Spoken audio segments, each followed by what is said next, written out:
Episode 40۔ مریم نے اس طرح اپنی جگہ سے حرکت کی گویا اسے 440 وولٹ کے کرنٹ کا جھٹکا لگا ہو۔ مجھے تقریباً کھینچتی ہوئی بولی، اٹھو، ہمیں بھی ان کا تعاقب کرنا ہے۔ میں نقشہ کسی قیمت پر نہیں چھوڑ سکتی۔ تمہارا دماغ خراب ہو گیا کیا؟ ان کے تعاقب میں طیارے سے کودو گی نیچے؟ میں نے اپنا ہاتھ کھینچتے ہوئے کہا، بحث مت کرو، وقت کم ہے، جلدی اٹھو۔ میں غیر ارادی طور پر اٹھ کھڑا ہوا۔ مجھے ریوالور دے دو۔ اس نے تیز سرگوشی کی۔ میں نے ریوالور اس کے حوالے کر دیا۔ مریم چیل کی طرح اسٹیورٹ کی طرف جھپٹی اور اس کے سینے پر ریوالور رکھ کر شفاف لہجے میں بولی، کیا تم یہ بات پسند کرو گے کہ میں تمہارا جسم گولیوں سے چھلنی کر دوں؟ کیا مطلب؟ زندگی بہت خوبصورت ہے اور موت بہت خوفناک، اور تمہارے لیے موت سے بچنے کا صرف ایک ہی راستہ ہے کہ فوراً اور جتنی جلد ممکن ہو سکے ہمیں 2 عدد پیراشوٹس دو۔ وضاحت کرنے اور سوالات کرنے کی اجازت نہیں ہے۔ اسٹیورٹ مشینی انداز میں اسٹور روم کی طرف چلا گیا۔ واپسی پر اس کے ہاتھ میں 2 پیراشوٹس تھے۔ مریم نے ایک مجھے دیا اور دوسرا خود باندھنے لگی۔ اس دوران وہ اسٹیورٹ کو بولی، ہم دوست ہیں، ان کا تعاقب کریں گے۔ ریوالور اس لیے نکالنا پڑا کہ تم بحث و تکرار میں ٹائم ویسٹ نہ کرو۔ پیراشوٹ باندھنے کے بعد اس نے مجھے اشارہ کیا اور تیزی سے کاکپٹ کی طرف بڑھی۔ کیپٹن، ہم دوست ہیں، ان ہائی جیکرز کا تعاقب کرنا چاہتے ہیں۔ ہم کون ہیں اور ہماری حیثیت کیا ہے؟ اس نوعیت کے سوالات کر کے وقت ضائع مت کرنا، ورنہ وہ نکل جائیں گے۔ جہاز فوراً اس مقام پر لے چلو جہاں سے وہ دونوں کودے تھے۔ پائلٹ نے ایک نظر مریم کی طرف دیکھا اور پھر یوں سر ہلائے جیسے معاملے کی نوعیت سمجھ گیا ہو۔ اس نے فوراً جہاز کا رخ موڑ دیا۔ ذرا دیر بعد طیارے کی فائر شیٹ سے دونوں پیراشوٹ نیچے خلا میں تیرتے ہوئے نظر آ گئے۔ ہم دونوں دروازے کی طرف بھاگے۔ پہلے مریم نے چھلانگ لگائی اور اس کے بعد میں بھی جہاز سے باہر کود گیا۔ میں جیسے جہاز سے نکل کر کھلی فضا میں آیا، طیارے کے انجنوں کا بے پناہ شور اور ہوا کا شدید دباؤ محسوس ہوا، اور چونکہ پیراشوٹ کے ذریعے زمین پر اترنے کا یہ میرا پہلا موقع تھا، اس لیے میں قدرے گھبرا گیا۔ میں گٹھری بنا اور قلابازیاں کھاتا ہوا تیزی سے نیچے کی طرف آ رہا تھا۔ دفتن مجھے قریب ایک عجیب سی آواز سنائی دی اور مجھ سے کچھ فاصلے پر ایک بڑی سی چیز نمودار ہو گئی۔ میں نے چونک کر دیکھا۔ دراصل مریم کا پیراشوٹ کھلا تھا اور چند لمحوں بعد ہی میرا پیراشوٹ بھی کھل گیا۔ مریم نے چونکہ پہلے چھلانگ لگائی تھی، اس لیے اس کا پیراشوٹ مجھ سے کچھ فاصلے پر نیچے کی جانب تھا، جبکہ ہائی جیکرز کے پیراشوٹ بہت زیادہ فاصلے پر تھے اور وہ لوگ زمین کے بہت قریب پہنچ چکے تھے۔ پیراشوٹ کے ذریعے زمین پر اترنے کا تجربہ بڑا دلچسپ اور دل فریب تھا۔ نیچے مخملی گھاس اور درختوں کے جھنڈ نہایت عجیب منظر پیش کر رہے تھے۔ مریم کا فاصلہ گرچہ مجھ سے زیادہ نہیں تھا، لیکن ہوا کی شائیں شائیں کی آوازیں اتنی تیز تھی کہ اسے مخاطب کرنا ممکن نہیں تھا۔ بہرحال ہم زمین کے قریب پہنچ گئے اور قریب قریب اترنے کا امکان تھا۔ نیچے وسیع اور صحرا پھیلا تھا۔ ایسی جگہ بہت کم تھی جہاں درخت نہیں تھے، اور بہت مختصر بھی۔ میری کوشش تھی کہ کسی صاف جگہ پر اتروں اور کسی درخت میں نہ پھنس جاؤں، مگر ہوا یہ کہ مجھ سے پہلے وہ واقعہ مریم کے ساتھ پیش آ گیا۔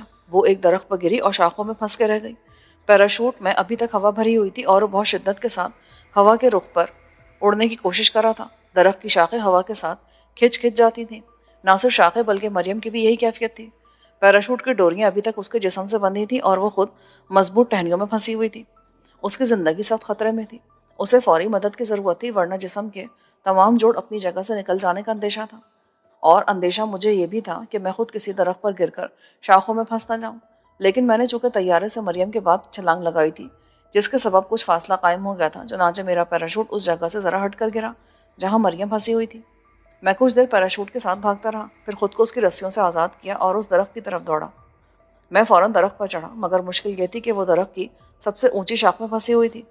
بہرحال میں کسی نہ کسی طرح وہاں تک پہنچنے میں کامیاب ہو گیا اور مریم کو اس مصیبت سے نجات دلائی۔ اس کی حالت اتنی خراب ہو گئی تھی کہ وہ خود سے نیچے نہیں اتر سکتی تھی۔ بڑی مشکل سے اسے درخت سے نیچے اتار کر میں زمین پر لایا۔ وہ کافی دیر تک لیٹی گہرے گہرے سانس لیتی رہی اور پھر اٹھ کر بیٹھ گئی۔ اگر تم کچھ دیر اور نہ آتے نا تو میری ہڈی پسلی ایک ہو جاتی اور اعضاء اسی طرح اپنی جگہ سے کھنچ جاتے جیسے تختہ دار پر کھینچ دیا گیا ہو۔ وہ پرتشکر لہجے میں بولی، فکر مت کرو، میں تمہیں مرنے نہیں دیتا، نہ تم اتنی آسانی سے مرنے والی ہو۔ جب تم مرو گی نا تو کم از کم 10-20 پر قیامت ضرور ٹوٹے گی۔ میری جان پہ بنی اور تمہیں مذاق سوچ رہا ہے۔ تم سوچ بھی نہیں سکتے کہ ذرا سی دیر میں مجھ پر وہاں کیا بیت گئی تھی، کتنے اذیت ناک لمحات تھے وہ۔ یہ کہہ کر وہ اپنے جسم پر لگی خراشوں کو دیکھنے لگی۔ تم واقعی بڑی مصیبت میں گرفتار تھی۔ بہرحال اب کیا پلان ہے؟ ہائی جیکرز کی تلاش کے سوا اور کیا کام ہو سکتا ہے؟ اب تو کافی دیر ہو گئی ہے، وہ کہیں کہ کہیں پہنچ گئے ہوں گے اور ہمیں تو سمت کا اندازہ بھی نہیں ہے۔ میں نے کہا، اس لامحدود صحرا سے اتنی جلدی نکل جانا آسان نہیں ہے، انہیں بھی کافی مشکلات درپیش ہوں گی۔ بھائی وہ جائیں جہنم میں اپنی مشکلات کا ذکر کر رہا ہوں. یہ علاقہ ہمارے لیے اجنبی ہے. نقشے اور کمپاس وغیرہ بھی نہیں ہے ہمارے پاس. بڑی پریشانیاں لاحق ہو سکتی ہیں ہمیں. وہ کام ہی کیا جس میں مشکل اور پریشانیاں نہ ہوں. یہ بھی سمجھ لو کہ ہم یہاں پکنک منانے تو نہیں آئے نا. اگر ہائی جیکرز کی تلاش میں جانا ہے تو ہمیں جلد روانہ ہو جانا چاہیے. ممکن ہے انہوں نے یہاں سے پہلے ہی کوئی ٹھکانہ تیار کر رکھا ہو اور ہمارے پہنچنے سے پہلے ہی وہاں روپوش ہو کر بیٹھ جائیں. اس جگہ اترنے کا ان کا کوئی نہ کوئی مقصد تو ہوگا. ظاہر ہے اتنے بڑے کام کے لیے انہوں نے پوری پراپر پلاننگ کی ہوگی اور ان کی پلاننگ 100% کامیاب رہی. سوال اب ہماری پلاننگ کا ہے. ان کی تلاش میں ہم پورے صحرا کو کھنگال کے رکھ دیں گے مگر مسئلہ خوراک اور پانی کا ہے. ہم مسافروں کی حیثیت سے جہاز میں سوار ہوئے تھے. ہمارے پاس پانی ہے نہ خوراک کے نام پر بسکٹ کا ایک ٹکڑا. جبکہ ہائی جیکرز پوری پلاننگ کے ساتھ جہاز میں سوار ہوئے ہوں گے. میں نے پانی کی چھاگلیں ان کے پہلو سے لٹکتی دیکھی تھیں. علاوہ ازیں ان کے ایئر بیگ میں خشک خوراک کے پیکٹ بھی ہوں گے اور اشتہا مٹانے والی گولیاں بھی. یہ درست ہے کہ ہمارے پاس کھانے پینے کا کوئی بندوبست نہیں ہے لیکن اگر کوشش کی جائے تو قدرت اس ویرانے میں بھی ہمارے لیے خوراک کا انتظام ضرور کر دے گی. یومین کے ہمارے لیے آسمان سے منو سلوا اترے گا. مایوسی کی باتیں مت کرو سکندر. اس جنگل میں بے شمار درخت ہیں اور ان میں ایسے پھلدار درخت بھی ہوں گے جو ہمارا پیٹ بھر سکے. وہ تو ہے مگر ایک بات اور بھی ہے. کون سی بات؟ اگرچہ وہ بھی دو ہیں اور ہم بھی. ان میں بھی ایک عورت ہے اور ایک مرد اور ہمارے درمیان بھی یہی معاملہ ہے. مگر ہمارے پاس صرف ایک ریوالور ہے اور اس میں 6 گولیاں ہیں جبکہ ان کے پاس 3 عدد گرینیڈ بھی ہیں. ایک ریوالور اور اس کے ساتھ فاضل راؤنڈز بھی ہوں گے. اگر ان کے پاس توپ بھی ہے تب بھی میں مقابلے سے پیچھے نہیں ہٹ سکتی. مجھے نقشہ ہر صورت میں چاہیے. ویسے تم نے اندیشوں کے اتنے جال بن دیے ہیں کہ اگر کولمبس بھی ہوتا تو مایوس ہو کر امریکہ دریافت کرنے کا ارادہ ترک کر دیتا. مجھے تمہاری رائے سے اتفاق نہیں ہے. کولمبس بیچارے نے امریکہ محض اتفاقاً دریافت کر لیا تھا. لیکن ہم اتفاق کا سہارا نہیں لیں گے. ہم ان دونوں کو تلاش کر کے رہیں گے. تو پھر جلدی کرو نا. اگر دیر کی تو وہ لوگ نکل جائیں گے. مریم میرا سہارا لے کر اٹھ کھڑی ہوئی. کچھ دیر تک وہ لنگڑاتی ڈگمگاتی چلتی رہی مگر پھر ٹھیک ہو گئی. سوال یہ تھا کہ ہائی جیکرز کی تلاش میں ہم کس طرف کا رخ کریں. لیکن روانگی کے عمل سے پہلے پیراشوٹس کا تیا پانچا کرنا تھا. میرے ایئر بیگ میں قلم تراش سگریٹوں کے پیکٹ، ماچس، ایک چھوٹی ٹارچ اور چند میگزین تھے. قلم تراش اس وقت ہمارے بڑے کام آیا. اس کی ہیلپ سے پیراشوٹ کی مضبوط رسیاں الگ کر لی گئیں. اس کے بعد کپڑے کی سلائی بھی ادھیڑ دی جس کے نتیجے میں بے شمار ٹکڑے بن گئے کیونکہ پیراشوٹ کی ساخت کچھ اسی نوعیت کی ہوتی ہے. اتنا کپڑا نکل آئے کہ 2 آدمیوں کو آسانی سے دفن کیا جا سکے. میں ہنس کر بولا. مریم نے کہا. دونوں ہائی جیکرز کو دفن کر دیں گے. اس لڑکی کو نہ مارنا. کیوں؟ بڑی معصوم ہے، بھولی بھالی، سیدھی سادی. یہ ہر لڑکی تمہیں معصوم کیوں نظر آتی ہے؟ اس موہنی کو بھی تم معصوم سمجھ بیٹھے تھے جو تمہارے $15,000 لے کر چمپت ہو گئی. موہنی کی بات اور ہے. سب لڑکیاں ایک جیسی ہوتی ہیں چاہے موہنی ہو یا سونی. اور مریم بکو مت. میں لڑکی نہیں عورت ہوں. خیر یہ بتاؤ تمہارے پاس لائٹر یا ماچس تو ہوگی؟ ہاں ہے. سنبھال کر رکھنا. خواہ سگریٹ جلا جلا کر نہ پھونکتے رہنا. ہمیں اس کی بہت ضرورت پڑے گی. وہ تو ٹھیک ہے مگر چلنا کس طرف ہے؟ اس طرف چلتے ہیں. اس نے ایک جانب اشارہ کیا. ہم دونوں اس طرف چل پڑے. وہاں اونچے نیچے ٹیلے نظر آ رہے تھے اور رقم میں پہاڑیوں کا سلسلہ تھا. جنگل کہیں بہت گھنا اور کہیں اکا دکا درخت نظر آتے تھے. ہم ہائی جیکروں کی تلاش میں ادھر ادھر نظر مارتے ہوئے احتیاط سے آگے بڑھ رہے تھے. صبح سے شام ہو گئی. ہم تھک کر چور ہو گئے مگر ہائی جیکرز کا کوئی نام و نشان نہ ملا. سورج غروب ہونے میں تھوڑی ہی دیر باقی تھی بلکہ جہاں درخت گھنے تھے وہاں ابھی سے شام کی تاریکی پھیلی نظر آ رہی تھی. ہم دونوں کی حالت یہ تھی کہ نہ صرف تھک کر چور ہو گئے تھے بلکہ بھوک بھی لگ رہی تھی اور پیاس سے حلق خشک ہو رہا تھا. درخت بھی پھلدار نہ تھے جن سے بھوک مٹائی جاتی اور ان کے عرق سے پیاس بجھائی جاتی. نہ جانو ان دونوں کو زمین کھا گئی یا آسمان نگل گیا. مریم نے کہا. جنگل بےحد طویل اور عریض ہے. تم 2 آدمیوں کی بات کری ہو. یہاں تو پورے لشکر روپوش ہو سکتے ہیں.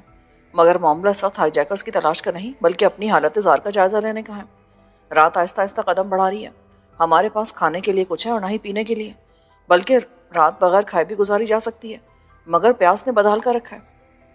میرا بھی یہی حال ہے مگر حالات کا مقابلہ تو کرنا ہی ہوگا. ہم دن میں بھی پانی تلاش کرتے رہے مگر ناکامی ہوئی. کل پھر کوشش کریں گے. چلو ٹھیک ہے. صبح تک پانی کے بغیر گزارا کر لیں گے. حالانکہ یہ بات یقینی نہیں کہ کل صبح ضرور پانی مل جائے. بہرحال مسئلہ رات گزارنے کا ہے اور اس کے لیے ہمیں کوئی کمین کا تلاش کرنی ہوگی. کھلے جنگل میں رات گزارنا اسد خطرناک ہوگا. ہمیں نہیں معلوم کہ یہاں کس طرح کے درندے پائے جاتے ہیں. ان اندیکھے درندوں میں سے کوئی ایک بھی ہم میں سے کسی ایک کو اپنی خوراک کا مسئلہ حل کرنے کے لیے اٹھا کے لے جا سکتا ہے. ہاں یہ بات تو یقینی ہے. درندوں سے محفوظ رہنے کے لیے ہم آگ جلا لیں گے. اس کے علاوہ ہمارے پاس ریوالور بھی موجود ہے، تاہم کمین گاہ کی اہمیت کو نظر انداز بھی نہیں کیا جا سکتا۔ ہمیں واقعی پناہ گاہ کی ضرورت ہے۔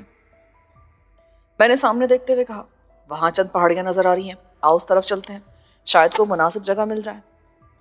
ہم پہاڑیوں کی طرف چل دیے۔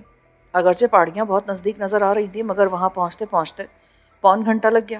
ہم وہاں پہنچے تو سورج غروب ہونے میں تھوڑی ہی دیر رہ گئی تھی۔ ہم نے کسی مناسب جگہ کی تلاش شروع کر دی۔ تھوڑی سی جدوجہد کے بعد ہمیں ایک ایسی جگہ مل گئی جہاں رات گزاری جا سکتی تھی۔ ہم نے احتیاطاً تھوڑی سی لکڑیاں جمع کی اور ان میں آگ لگا دی۔ میرے خیال میں پہلے تم سو جاؤ، میں بعد میں آرام کروں گی۔ ہر چند کہ ہم نے آگ جلا دی ہے، لیکن احتیاط کے پیش نظر ہم میں سے ایک کا جاگتے رہنا ضروری ہے۔ ارے اتنی احتیاط بھی اچھی نہیں، آرام سے پڑھ کر سو جاؤ۔ یہاں کون آ رہا ہے؟ کیوں؟ ہائی جیکرز کو بھول گئے کیا؟ وہ صرف ایک بم پھینکیں گے اور قصہ ختم۔ ٹھیک ہے بھائی، لیکن پہلے تم سو، لیڈیز فرسٹ، میں بعد میں آرام کر لوں گا۔ چلو یوں ہی صحیح، آدھی رات کے قریب مجھے جگا دینا۔ یہ کہہ کر پیراشوٹ کے ٹکڑے اس نے زمین پر بچھائے اور لمبی لمبی لیٹ گئی۔ میں ایک مرتبہ پھر اس کی ہمت و جرأت کا قائل ہو گیا۔ نرم و نازک بستروں پر سونے والی کیسے خاک پر آرام سے سو رہی تھی۔ شعلوں کی کاپتی لرزتی روشنی میں وہ زمین پر لیٹی ہوئی کسی قدیم مصری ممی کی مانند لگ رہی تھی۔ 2 بجے کے قریب میں نے مریم کو جگا دیا۔ وہ فوراً اٹھ گئی۔ میں نے اسے ریوالور دیا اور خود سونے کے لیے لیٹ گیا۔ صبح اٹھا تو مریم غائب تھی۔ میں بڑا حیران ہوا۔ یہ تو ممکن نہیں تھا کہ کوئی اسے خاموشی سے اٹھا کر لے جائے۔ پھر اس کے پاس ریوالور بھی تھا۔ میں اٹھ کھڑا ہوا۔ اس وقت سورج بس نکلنے والا تھا۔ میں نے ادھر ادھر نگاہ دوڑائی تو مریم ایک جگہ نظر آ گئی۔ وہ چوپائے کی طرح جھکی ہوئی جنگلی پھلوں کے بڑے بڑے پتوں کو چاٹ رہی تھی۔ یہ کیا کر رہی ہو؟ شبنم۔ شبنم کیا؟ شبنم کے قطروں سے پیاس بجھا رہی ہوں، تم بھی بجھا لو، ان پر جراثیم بھی ہو سکتے ہیں۔ ایسے نامساعد حالات میں اصولوں کو پیش نظر نہیں رکھتی۔ یہ کہہ کر اس نے ایک پتے کو چاٹنا شروع کر دیا۔ میں نے دیکھا پتے خوب بڑے بڑے اور بالکل صاف تھے، جن پہ شبنم کے قطرے موتیوں کی طرح ٹھہرے ہوئے تھے۔ میں نے بھی مریم کی تقلید کی اور واقعی بڑی حد تک پیاس کی حدت کم ہو گئی۔ اب خوراک کا کیا ہوگا؟ میں نے فکر مندی سے کہا، خوراک کا مسئلہ بھی حل ہو جائے گا۔ چلو سامان اٹھاتے ہیں، اس کے بعد خوراک کی تلاش میں نکل جائیں گے اور ہائی جیکرز پر بھی نظر رکھیں گے، نامعلوم ان کی تلاش میں کہاں کہاں بھٹکنا پڑے۔ ہم نے اپنا سامان اٹھایا اور جنگل کے اندرونی حصے کی طرف چل پڑے۔ سامان تھا ہی کیا، ایک ایک ایئر بیگ اور ایک ایک پیراشوٹ، جنہیں گٹھریاں بنا کر ہم نے کمر پر لاد لیا تھا۔ ہم دوپہر تک جنگل کی خاک چھانتے پھرے، مگر خوراک کا مسئلہ حل نہ ہوا، نہ ہی کہیں ہائی جیکرز دکھائی دیے۔ سورج کی تپش اب ناقابل برداشت ہو گئی تھی، چلنا دوبھر ہو رہا تھا۔ اب نہیں چلا جاتا مریم، مرد ہو کر ہمت ہارتے ہو۔ بھائی بات ہمت ہارنے کی نہیں، بھوک بہت زور کی لگ رہی ہے، وہ دیکھو۔ مریم نے چیخ کر ایک طرف اشارہ کیا۔ میں نے دیکھا اور دوسرے لمحے میرا دل خوشی سے بھر گیا۔ دائیں جانب درختوں میں نارنگیوں کی طرح سرخ سرخ پھل جھول رہے تھے۔ ہم دونوں بے صبری سے ادھر بھاگے۔ اگرچہ درخت تناور تھے، مگر شاخیں زمین تک جھکی ہوئی تھیں۔ میں نے لپک کر ایک پھل توڑ لیا۔ مریم سے برداشت نہ ہوا، اس نے ایک کے بجائے 2 توڑے۔ پھل نرم تھا، میں نے چیرے بغیر دانت گاڑ دیا اور دوسرے لمحے یوں لگا جیسے منہ شہد سے بھر گیا ہو۔ ہم نے خوب ڈٹ کر پھل کھائے، ان میں گودا بھی تھا اور رس بھی، جس کے نتیجے میں پیٹ بھی بھر گیا اور پیاس بھی بجھ گئی۔ خوراک اور پانی کا مسئلہ تو حل ہو گیا، اب ہائی جیکرز کو تلاش کرنا ہے، آؤ آگے چلیں۔ مریم خوشی سے بھرپور لہجے میں بولی۔ آگے بڑھنے سے پہلے تھوڑے سے پھل توڑ کر تھیلوں میں بھر لو، موجودہ حالات میں یہ نعمت غیر مترقبہ سے کم نہیں ہے، اس کی کوئی ضرورت نہیں ہے، جنگل میں آگے جا بجا درخت ملیں گے، بہرحال اگر تمہاری یہی مرضی ہے تو مجھے کوئی اعتراض نہیں۔ ہم نے بہت سے پھل توڑ کر تھیلوں میں بھر لی اور ہائی جیکرز کی تلاش میں آگے روانہ ہو گئے۔ دوپہر تک ہم کئی میل علاقے میں گھوم لیے، ایسی تمام مشکوک جگہ دیکھ ڈالی جہاں ہائی جیکرز کے چھپنے کا امکان ہو سکتا تھا۔ ہماری یہ حالت تھی کہ ٹانگیں شل ہو چکی تھیں، جسم تھکن سے چور تھے، کپڑوں سے پسینہ پانی کی طرح ٹپک رہا تھا۔ آخر نڈھال ہو کر ہم ایک درخت کے سائے میں بیٹھ گئے۔ 2 گھنٹے آرام کے بعد ہم پھر ہائی جیکرز کی تلاش میں چل پڑے۔ جنگل کی خاک چھانتے ہوئے 2 گھنٹے مزید گزر گئے، مگر ہائی جیکرز کا کہیں نام و نشان نظر نہیں آ رہا تھا۔ ایسا لگتا ہے جیسے ہائی جیکرز کی تلاش میں پوری زندگی اس دشت کی سیاہی میں گزر جائے گی، جہاں نہ کوئی بستی ہے اور نہ کوئی انسان دکھائی دیتا ہے۔ ویسے یہ بھی ہمارے حق میں اچھا ہی ہے کہ ہم بستیوں سے دور ہیں، ورنہ جہاں ایسے خوخار قبائل بھی ہیں جو قطعاً غیر ترقی یافتہ ہیں اور آدم خور بھی، ہو سکتا ہے وہ ہمیں پکڑ کر اپنے دیوتا پر قربان کر دیں اور ایک ایک بوٹی تبرک کے طور پر پورے قبیلے میں بانٹ دیں۔ میں نے کہا، اس قسم کے قصے کہانیوں کی بے شمار کتابیں میں پڑھ چکا ہوں، البتہ ایک بات میری سمجھ میں نہیں آئی۔ کون سی بات؟ میں کچھ کہنے ہی والا تھا کہ یک لخت کچھ فاصلے پر دونوں ہائی جیکرز کو میں نے دیکھا۔ میں چیخ کر بولا، وہ دیکھو مریم، وہ رہے وہ دونوں۔ کہاں؟ کس طرف؟